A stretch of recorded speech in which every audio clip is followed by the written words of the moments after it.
Hello friend, I welcome to my YouTube channel study for success art. So कैसे हैं आप सभी।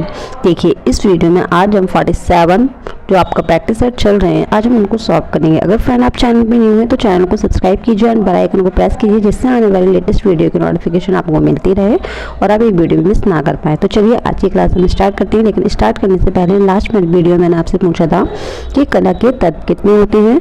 तो आप में से जितने लोगों ने भी आंसर सही दिया, रूपरेखा, वर्त, तान, पोत, अंतराल, ये हमारे चित्रकला के 6 तत्व हैं। और जिन लोगों ने आंसर नहीं दिया तो शायद क्या पता वो बड़ा हो इसलिए नहीं कर पा रहे हो, नहीं दिया हो उन्होंने, और कुछ लोग देना ही भूल गए हूँ। तो कोई बात नहीं, नेक्स्ट टाइम आप लोग याद रखना। तो हमारे रेखा के कितने तत्व हैं, सॉरी चित्रकला में कितने तत्व हैं, तो रूप, रेखा, वर्त, तान, पोत, अंतराल। आप लोगों ने जिसने भी इसका आंसर दिया सभी का आंसर राइट था। तो चलिए आज का हम क्लास स्टार्ट करते हैं। और आज का हमारा फर्स्ट क्वेश्चन क्या है, यानी कि 41 क्वेश्चन हमारा क्या है कि माइकल एंजेलो कौन है। तो आप सभी को पता है कि माइकल एंजेलो हमारे चित्रकार, मूर्तिकार के रूप में फेमस है और वास्तुकार के रूप में भी फेमस है, लेकिन सबसे ज़्यादा फेमस जो है वो हमारे मूर्तिकार के रूप में फेमस है। नेक्स्ट हमारा है कि उदयगिरी और खंडगिरी की गुफाएं किस काल की हैं। तो उदयगिरी और खंडगिरी की जो गुफाएं हैं ये हमारे सुंग काल की हैं, ठीक है, ये हमारे सुंग काल की हैं। अगर आपसे यही पूछा जाता और हाँ सुंग काल की हैं और ये किस धर्म से हैं, तो ये हमारे किस धर्म से, ये हमारे जैन धर्म से हैं। उदयगिरी और खंडगिरी की जो गुफाएं हैं ये हमारी जैन धर्म से हैं और सुंग काल की हैं। अगर क्वेश्चन में ये पूछा जाता है कि उदयगिरी की गुफाएं किस काल की हैं, तो आपको याद रखना है ये हमारी, हाँ ये हमारे किस काल की है, याद नहीं आता कभी कभी, ये हमारे गुप्त काल की हैं। और ये किस धर्म से संबंधित है, ये हमारे हिंदू धर्म से संबंधित है। फिर मैं आपको एक बार समझाने की कोशिश करती हूँ। उदयगिरी और खंडगिरी की जो गुफाएं हैं ये हमारे जैन धर्म से हैं और ये सुंग काल की गुफाएं हैं। अगर आपसे डायरेक्ट ये पूछा जाए कि उदयगिरी की गुफाएं किस काल की हैं, तो आपको याद रखना है ये हमारे गुप्त काल की हैं और ये हिंदू धर्म से संबंधित है, ठीक है। चलिए नेक्स्ट हमारा है कि विष्णु धर्मोत्तर पुराण किस काल का है, तो ये हमारे गुप्त काल का है। शिल्प रत्न के लेखक कौन है, तो शिल्प रत्न के लेखक जो है ये हमारे श्री कुमार हैं। शिल्प रत्न के लेखक कौन है, हमारे श्री कुमार हैं। कभी कभी ऐसा होता है क्वेश्चन होते हैं तो मैं सोचती हूँ उससे ज़्यादा आपको बता दूँ, लेकिन सोचती दूँ, लेकिन जैसे कि अभी हुआ माइंड में नहीं आ पाते हैं एकदम। अमरावती का स्तूप किस काल का है, तो वैसे अमरावती का स्तूप आपका कहाँ का है, आंध्र प्रदेश में है, लेकिन ऑप्शंस के अकॉर्डिंग हमारा क्या आंसर हो जाएगा, कर्नाटक हो जाएगा, ठीक है। केजी सुब्रमण्यम का म्यूरल किस शहर में लगा है, तो किस में लगा है, ये हमारे लखनऊ में लगा है। नेक्स्ट हमारा है कि अल्तामिरा की गुफाएं किस जानवर का चित्र अधिक दिखाई पड़ता है, तो जंगली भैंसा इसका राइट आंसर हो जाएगा, ठीक है। चलिए नेक्स्ट हमारा है कि गौथिक काल मुख्यतः क्या है, यानी कि जो गौथिक काल है उसकी मुख्यतः क्या है, तो वो स्थापत्य कला है। अगर यहाँ पे ये पूछा जाता है कि गौथिक काल की विशेषता क्या है, तो आपको याद रखना है रंगीन कांच की खिड़कियां गौथिक काल की विशेषता हैं और रंगीन कांच के टुकड़ों की चित्रकारी वाइजेंटाइन कला में की गई है, ठीक है। नेक्स्ट हमारा है कि पुनरुत्थान कला का केंद्र था, तो क्या हो जाएगा, इसका हमारा आंसर इटली हो जाएगा, ठीक है, इसका हमारा राइट आंसर इटली हो जाएगा। नेक्स्ट हमारा है कि अल्बर्ट ड्यूरर किस देश के कलाकार थे, तो वो हमारे जर्मनी के कलाकार थे। जैसे जिस टाइम में मैं पढ़ती थी तो मुझे भी बहुत सारे क्वेश्चन में डाउट रहता था और सोचती थी किससे कहूँ जो मेरे डाउट्स क्लियर करे। तो मैं सोचती हूँ आप लोगों के भी थोड़े से बहुत डाउट होंगे किसी क्वेश्चन को लेके, तो मैं नहीं चाहती कि आप इधर उधर कहीं जाएं, जहाँ मुझे जो याद आता है मैं आपको बता देती हूँ। अब नेक्स्ट क्वेश्चन हमारा क्या है, कभी कभी ऐसा होता है कि हम एक चित्र ही पढ़ते हैं और उसका आंसर जो है हम एक ही याद कर लेते हैं, लेकिन जैसे कि अब हम पढ़ चुके हैं और हमें पता चला है कि एक चित्र बहुत सारे कलाकारों ने बनाया है, लेकिन हमें उसका आंसर ऑप्शंस के अकॉर्डिंग देना है कि उसमें किस कलाकार ने बनाया है। ऐसे ही कुछ क्वेश्चन में डाउट हो जाता है। चलिए तो आज अब क्या है क्वेश्चन हमारा कि कलाकारों का एक दल जो सिर्फ ग्रामीण दृश्य और जंगल का ही चित्रण करता था, तो वो हमारा हो जाएगा बारविजन ग्रुप। नेक्स्ट क्वेश्चन है हमारा, इसमें पूछा गया है कि पॉल सेजान किस कला आंदोलन के अंतर्गत आते हैं। तो फ्रेंड मैंने प्रभाववाद, नव प्रभाववाद, उत्तर प्रभाववाद, दादावाद, जितने ही बाद हैं वेस्टर्न आर्ट के, मैं सारे बात करा चुकी हूँ। अगर फ्रेंड आपने वो वीडियोस नहीं देखे तो आप प्लेलिस्ट में जा करके देख सकते हैं। अगर कहीं भी आपको कोई सर्च करने में प्रॉब्लम आ रही है तो आप कमेंट सेक्शन में मुझसे पूछ सकते हैं। तो यहाँ पूछा है पॉल सेजान हमारे किस बात के हैं, ये हमारे उत्तर प्रभाववादी कलाकार हैं। नेक्स्ट हमारा है कि डेविड की पेंटिंग सुकरात की मृत्यु किस कलावाद के अंतर्गत आती है, तो ये हमारे नवशास्त्रीयवाद कला के अंतर्गत आती है, नवशास्त्रीयवाद के अंदर, ठीक है। और आपको ये भी याद रखना है डेविड की पेंटिंग किसकी है, वो हमारी सुकरात की मृत्यु है। और डेविड जो एक मूर्ति है वो किसकी है, वो हमारे माइकल एंजेलो की है।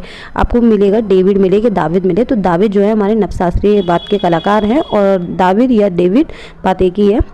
सही से पढ़िएगा, हिंदी भी पढ़िएगा और इंग्लिश भी पढ़िएगा, जिससे कि आप लोगों को कन्फ्यूज़न ना हो, ठीक है। चलिए, जैक्सन पोलॉक किस देश के रहने वाले कलाकार थे? तो ये हमारे किस देश थे? ये हमारे जैक्सन पोलॉक हमारे कहाँ के थे? ये हमारे अमेरिका के रहने वाले थे, ठीक है।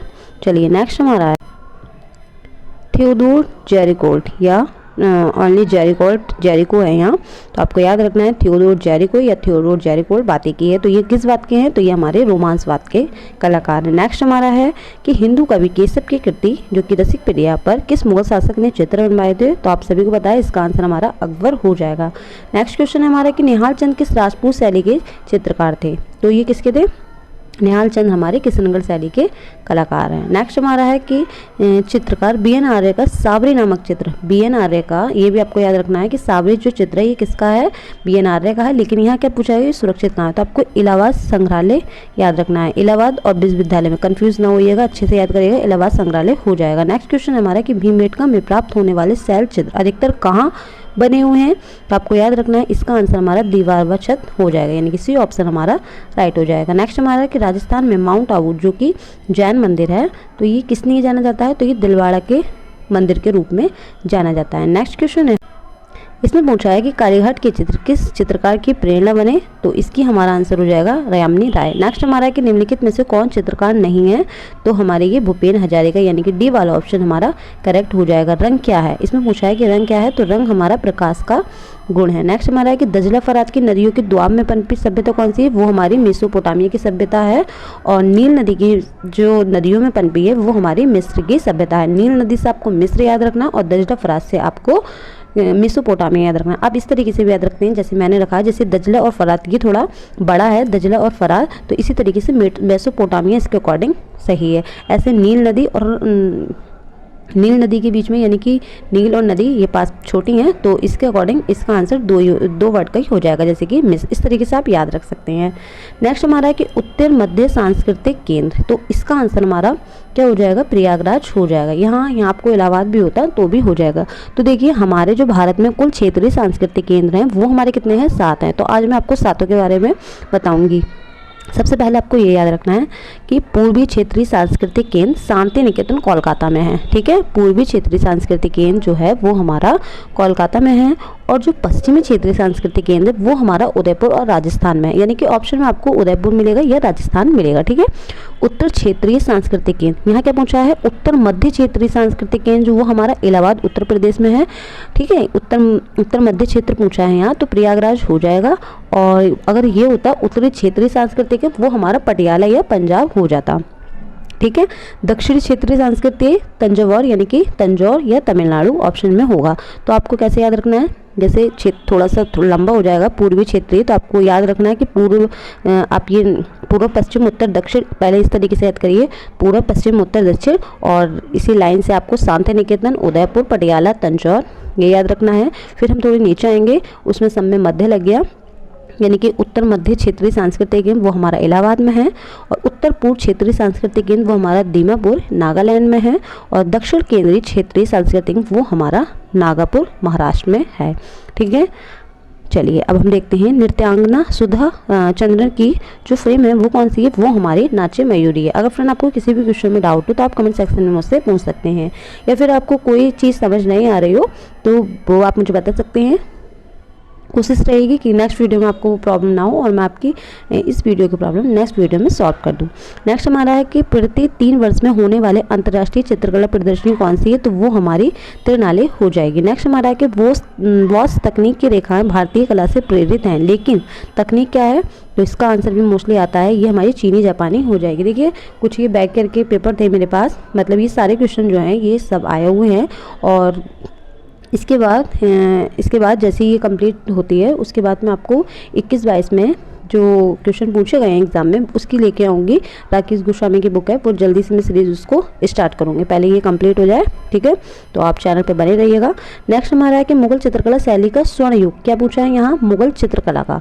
तो आपको सभी को पता है इसका हमारा क्या आंसर हो जाएगा? जहांगीर। अगर मुगल शैली का स्वर्ण युग पूछा जाता तो हम अकबर भी लगा सकते थे, जैसे मैं आपको बताती हूँ, और आप शाहजहाँ भी लगा सकते थे, या आपके ऊपर डिपेंड करता है, क्योंकि कहीं कहीं मैंने अकबर भी देखा है और कहीं कहीं मैंने शाहजहाँ भी देखा है। ठीक है, नेक्स्ट हमारा है कि हबीब तनवीर कौन है? ये हमारे एक नाटककार हैं। ठीक है, चलिए नेक्स्ट हमारा है कि प्रसिद्ध टीवी प्रोग्राम आर्ट अटैक किस पे आता था? ये हमारा डिज्नी पर आता था। ठीक है, चलिए नेक्स्ट देखते हैं।